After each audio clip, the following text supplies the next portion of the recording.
Hi, Pam Washington here from Build My Cleaning Business, and today's video is going to be part one of a three-part series that's called Why Didn't I Close the Sale? So most of this is going to revolve around commercial cleaning proposals and prospects, but a lot of this can also be applicable for residential, okay?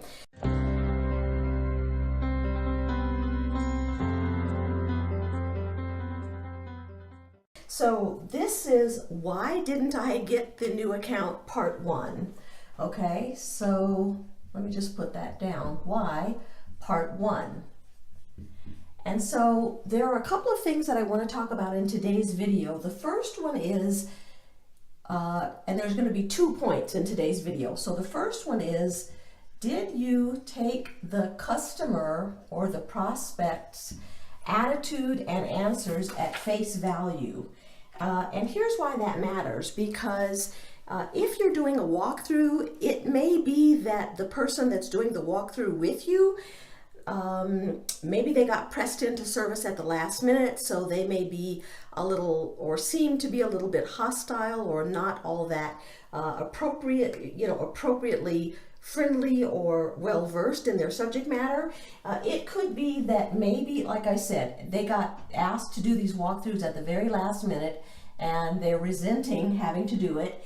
It could be that for some reason they feel like it is not their job, but they just got asked to do it.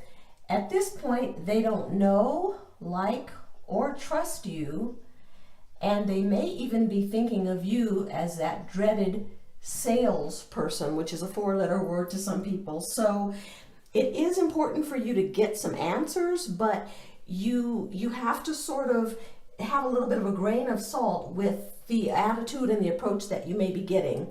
So here are the things that are most important to you to find out either at the walkthrough or even before the walkthrough. Number one is, what is their pain?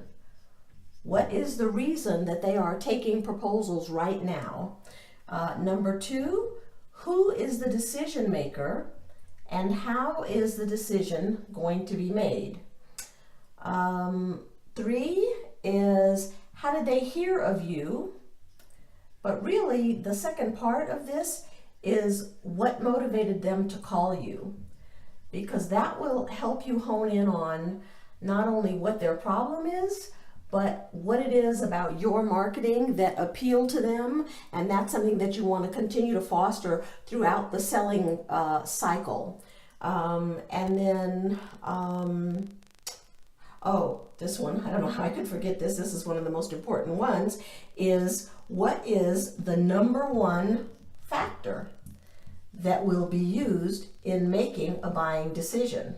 Okay, so is it going to be price? Is it going to be experience? Is it going to be how soon they can start? Is it going to be, I don't know, references? Maybe you were referred to them, etc. So you want to find out. And this one, what is the number one factor, also is frequently tied to their pain. The two sort of go together because their pain is what's motivating them to contact you or anybody to talk about getting a commercial or residential cleaning proposal.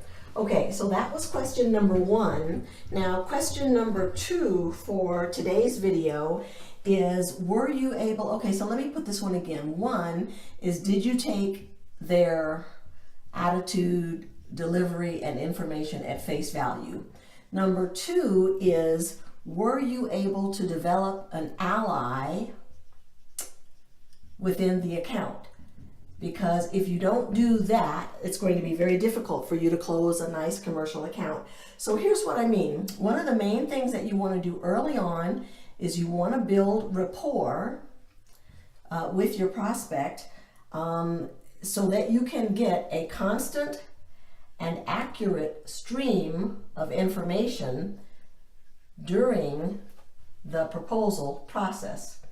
So yes, you're going to be asking for details like, the square footage, how many people work there, what time you're able to get in to clean, what are their current problems, and unhappiness with whatever, way they're getting it cleaned right now. So it's really important for you to be able to develop an ally that can give you this information that you need. One of the other ways that you can develop that ally is at the end of the walkthrough, but before you send the proposal, you want to send a thank you note. Now, I hear this a lot. People say, well, I don't have time to be sending thank you notes to every proposal that I go out on. But here's the thing. If they're not attractive enough as a prospective client for you to be, feel like it's worth your time to send them a thank you note, they're probably not worth your time as a client at all. So one of the things that I talk to people a lot about cleaning business owners is that I want you to protect two things. I want you to protect your time, and I want you to protect your confidence. And the way that you do that is only by submitting proposals to those clients or prospective clients that you feel have the potential to be your ideal client. So it would be much better for you to pre-screen prospects that contact you, and if you don't feel that they're worth this much effort in preparing your proposal and going through the courtship phase of the sales process, then don't even bother to go to a walkthrough. But commercial cleaning accounts, if they're averaging $2K to $5K a piece, and they should be, then this should be certainly something that you're willing to do, is to send them a thank you note. Okay, so that is it for today's video, part 1 of why I didn't get the account. Think about these 2 questions, and then I'll have part 2 and 3 for you in just a bit. Okay, bye for now.